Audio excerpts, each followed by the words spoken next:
And the new undisputed champion for the 147-pound division. Listen, this Daddy P with Slap Happy Gorilla. Hey, look, I'm excited. Terence Crawford is the undisputed champion for the 147-pound division. He is also undisputed in the 140-pound division. He is the top dog in the sport. Hey, look, Terence Crawford is the pound-for-pound king. Listen, Terence Crawford has outclassed, I don't even know what to say about it, man. Terence Crawford has outclassed Errol Spence. He has done what a lot of people said was acting almost like it was impossible to do. And I'll put my prediction video in the comment section. I'll probably post it too in the description, because I did have a prediction for Terence Crawford winning the fight. I like both fighters. I'm not a fanboy, so I could celebrate and say I told you so, because I like both fighters. I like Errol Spence, and I root for him in every fight that he fighting somebody else besides Terence Crawford. But I just felt Terence Crawford's going to win because he had too much for Errol Spence. And not everybody sees that. You know what I'm saying? Because, yeah, Errol Spence is consistent with what he does, but when you take away an attribute that helps that momentum, then, you can't get the momentum. In the first round, Errol Spence, was throwing the jab, he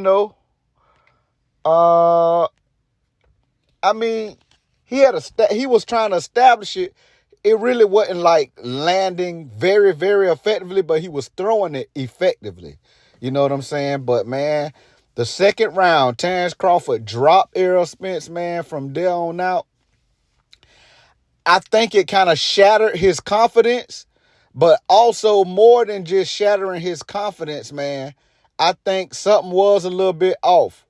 And everybody was talking about how powerful Spence was, but Spence always, like when he knocked his opponents out, it was usually from accumulation of punishment.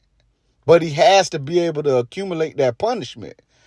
But Terence Crawford has that knockout power. He's knocked guys out, man, where he just hit them with one shot and knock them down. They might get back up, but they end up getting knocked out, man.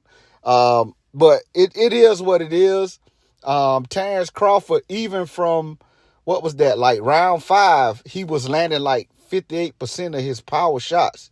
That's like, wow. You know what I'm saying? And he ended up landing 60% of his power shots. He landed 50% of his total shots. Man, he just outclassed Spence, man. I mean, this was something that a lot of people it seemed like they couldn't imagine this happening to Errol Spence. I mean, but it just is what it is. It is levels in this thing, man. And Terence Crawford has proven over and over. He just needed that right dance partner to bring out, some tools in his bag that was like always there. You know what I'm saying? But he just ain't have to use them. And when he was fighting lesser opposition, he didn't respect them. That's why he was getting hit a lot with stuff. But I think after that second round, he was getting hit by Spence. But after that second round, man, like I said, Spence, I think his confidence was a little bit shook. But I think really more than anything, he said at the end of the fight that he wasn't surprised by Crawford's speed, but I think he was surprised by Crawford's speed. And then everything that Derrick James was telling him in the corner after that is almost like he was saying okay, but it's like he knew it wasn't going to work, man, because I knew it wasn't going to work. And then, man, as the fight progressed, it's like Terence Crawford got more and more dominant. And it was because Spence could not get going. And one of the things I noticed, Spence started being like, once Crawford had his timing down, he could not get his timing down. And then he was also like just off balance, like, you know, and then his foot started looking like almost like he was in quicksand. You know what I'm saying? Like he couldn't move his feet effectively. Now, I'm going to tell you, against other fighters, he has he has good footwork and he cuts off the ring effectively, and so that he's in position to shoot his shots effectively. But everything come off that jab, man. When Terence Crawford started taking away his jab, and that's one of the things I said in my prediction, that it was things they could do to take away the jab. And at the end of the fight, Terence Crawford said that was the game plan, you know, and that's what they stuck with. You know, once Terence Crawford took the jab, he was like a fish out of water, man. You know what I'm saying? And I'm sorry to reference that, because, you know, Errol Spence was the big fish, but I mean, just seriously, he made Errol Spence look like he was a fish out of water, like he didn't know what to do, like he couldn't. It's like he didn't have no answers. He had no answers. And then, like, in the 7th round, y'all seen what happened, man. In the seventh round, Spence was hitting Crawford, but he did not have the effect on him that he have on other fighters, because Crawford had shattered. First of all, he shattered his confidence, and also Spence was just trying to hit him with anything, and his timing was off. So, man, even when he hit Crawford, y'all seen how Crawford ended up knocking him down. And then towards the end of the 7th round, he knocked him down again. So by the 9th round, I seen somebody in one of the comments told me that it wasn't a brutal knockout, it was a brutal fight, which is true, because I had a title on one of my videos saying there was a brutal knockout. But man, I'm gonna tell you what,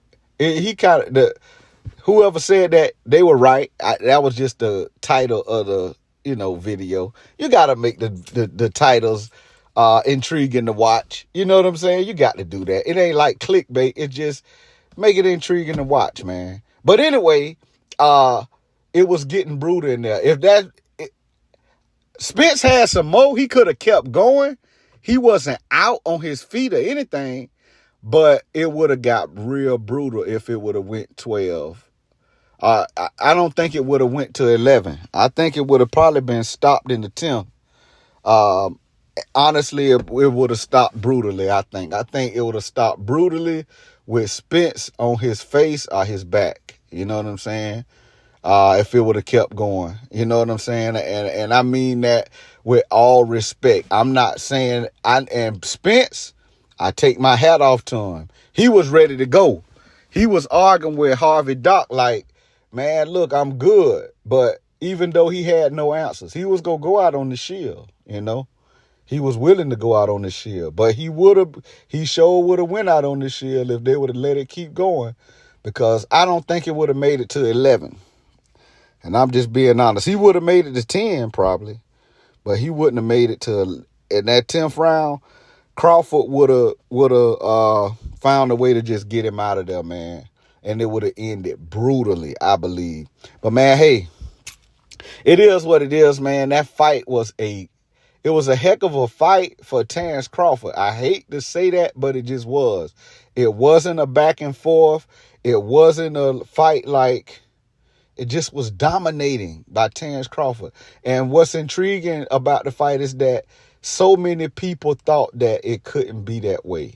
But, I mean, it is what it is. Terence Crawford is not only a class act, man. Terence Crawford is a heck of he's a monster in that ring, man. And he knows how to fight, period. But this Daddy P, man, y'all hit that like button for me, man, if you would. And subscribe to the channel. I got more to come. It's like I'm almost sad after the fight, even though I predicted this happening, because it's like, man, Spence at the end did say that he would do a rematch, but I'm gonna be honest, I don't think he need to do one. I don't think he need to do a rematch. That performance was so dominant, I just don't think he should do. And Terence Crawford was so humble in winning, you know. And Errol Spence was humble in defeat. You know, he ain't take nothing. He said he wished that the rematch could happen at 154, but he ain't make no excuses. And people were saying that Terence Crawford was the one having trouble making weight, which it could be, but at the same time, he made it, and he always make weight. You know? So, I mean, it just is what it is, man. Terence Crawford proved to be the man tonight. Not just tonight, man. They could do this with that performance. Terence Crawford basically to me showed that it don't matter what night it is. He just a better fighter, man, period. But this Daddy P with Slap Happy Gorilla, man. Y'all hit that bell icon if you already subscribed so that you can be notified every time it go down. This Daddy P